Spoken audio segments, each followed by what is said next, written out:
Hating gabi na nang marinig ko ang katok. Hindi ko alam na gabing iyon ang magbibigay sa akin ng nag-iisang kaibigang kailangan ko. Ako si Ethan. Mag-isa akong nakatira sa isang maliit na kubo sa gilid ng kagubatan. Walang pamilya, walang kaibigan. Tanging hangin lang ang kasama ko at mga alaalang masakit maalala. Mula nang mawala ang asawa ko, ang mundo ko ay naging isang walang katapusang katahimikan. Iniwan ako sa isang mundong kulay abo kung saan ang bawat araw ay pare-pareho lang. Ang kagubatan na dati naming pinapasyalan ay naging isang paalala ng aking kalungkutan. Humahalinghing ito tuwing ako'y umiiyak at bumubulong tuwing sinusubukan kong kalimutan. Pero isang gabing may unos, tumugon ang kagubatan. Nagsimula ito sa mahina at gasgas na tunog. Akala ko hangin lang na tumatama sa pinto. Ngunit sa pagitan ng ugong ng bagyo, may narinig akong kakaiba. Isang mahinang iyak, mahina ngunit puno ng paghingi ng tulong. Dahan-dahan akong lumapit sa pinto. Ang puso ko'y kumakabog. Sa gitna ng kawalan, sino ang kakatok sa ganitong oras? Binuksan ko ang pinto at naroon siya, isang lobo. Nakahandusay sa lupa, duguan, ang mga matay kalahating nakabukas. Hindi mabangis, kundi naghihirap. Hindi siya umatungal, hindi siya gumalaw para manakot. Tiningnan lang niya ako ng diretso sa mata, isang tingin na parang humihingi ng tulong. Sa sandaling iyon, nakalimutan ko ang lahat ng kwento tungkol sa mga lobo. Dahan-dahan lang, boy. Ligtas ka na. Hindi ko alam ang ginagawa ko. Ang mga lobo, hindi lumalapit sa tao. Pero may kung anong boses sa loob ko na nagsabing, tulungan mo siya. Dinala ko siya sa loob, sa tabi ng apoy. Nilinis ko ang kanyang sugat, binigyan ng kaunting karne, at nagdasal na makaligtas siya sa magdamag. Dapat ay matakot ako. Pero nang tumingin siya sa akin, iba ang nakita ko. Hindi mata ng mabangis na hayop, kundi mata ng isang kaluluwang kasing ligaw nang sa akin. Nakaligtas siya. At mula noon, tinawag ko siyang Shadow. Dahil saan man ako magpunta, nandoon siya. Lumipas ang mga araw, naging mga linggo. Habang ako'y naghahati ng kahoy, pinagmamasdan niya ako mula sa di kalayuan. Habang nangingisda ako sa sapa, tahimik siyang naghihintay sa pampang. At tuwing gabi, habang nakaupo ako sa tabi ng apoy, nakahiga siya sa tabi ko. Ang kanyang paghinga ay banayad, nakaaaliw.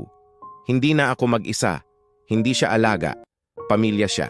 At sa unang pagkakataon mula nang pumanaw ang aking asawa, muli akong natawa. Isang tunay na tawa na nagmula sa kaibuturan ng puso ko. Pero ang kapayapaan ay hindi nagtagal. Isang gabi, biglang umungol si Shadow. Mababa, malalim. Isang tunog na hindi ko pa naririnig mula sa kanya. Sumilip ako sa labas at nanlamig ako sa aking nakita. Isang kawan ng mga lobo. Nakatitig mula sa lilim ng kagubatan. Ang kanilang mga mata ay parang mga nagniningning na baga sa dilim. Dumating sila para sa kanya, ang kanyang pamilya, ang kanyang lahi. Umalis ka na! Bulong ko sa kanya, tinutulak siya papalayo. Sige na, puntahan mo na sila. Pero hindi siya umalis. Sa halip tumayo siya sa pagitan ko at ng pinto, inilalagay ang sarili sa panganib. Para sa akin. Masakit isipin, pero sa sandaling iyon pinili niya ako. Sa halip na sila at umatake ang kawan. Si Shadow ang unang lumaban. Mga ngipin, kuko. Isang galaw na parang bagyo ng balahibo at dugo. Sumigaw ako, inihagis ang lampara ko sa gitna nila. Sumabog ang liwanag sa dilim ng gabi. Nagbigay ng panandali ang takot sa mga lobo. Nang matapos ang lahat, nagtakbuhan ang mga lobo pabalik sa kagubatan. Tahimik ang paligid. At si Shadow, duguan at nanghihina, bumagsak sa paanan ko. Hindi, huwag mo akong iiwan ngayon, sabi ko habang yakap-yakap siya.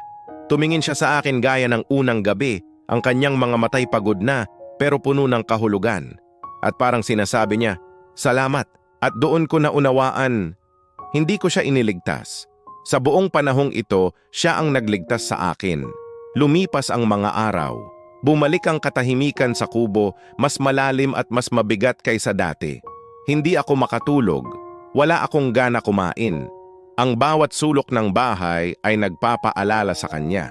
Hanggang isang umaga, narinig ko ang marahang pagkaluskos sa pinto. Lumingon ako, halos hindi makapaniwala, at naroon siya. Humihingal, may mga peklat, ngunit buhay. Bumalik ka, bulong ko habang tumutulo ang aking mga luha. Bumalik ka talaga. May mga ugnayan na hindi ginagapos ng dugo, kundi ng mga pusong ayaw bumitaw. Lumipas ang mga taon mula noong gabing iyon. Ang balahibo ni Shadow ay nag-uumpisang mamuti sa paligid ng kanyang nguso. Ang aking mga kamay ay nanginginig na habang pinapakain siya. Ngunit gabi-gabi, magkasama pa rin kaming nakaupo sa harap ng apoy at pinasasalamatan ko ang unos na nagdala sa kanya sa pintuan ko. Hindi lang siya isang lobo, isa siyang paalala na ang pag-ibig ay hindi kailangang magsalita ng parehong wika. Minsan, ang nilalang na pinakakailangan mo para maghilom ang iyong puso ay maaaring hindi isang tao.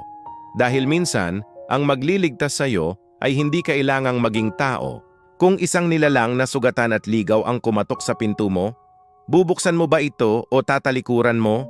Maraming salamat sa panonood. Kung nagustuhan nyo ang kwentong ito, huwag kalimutang mag-subscribe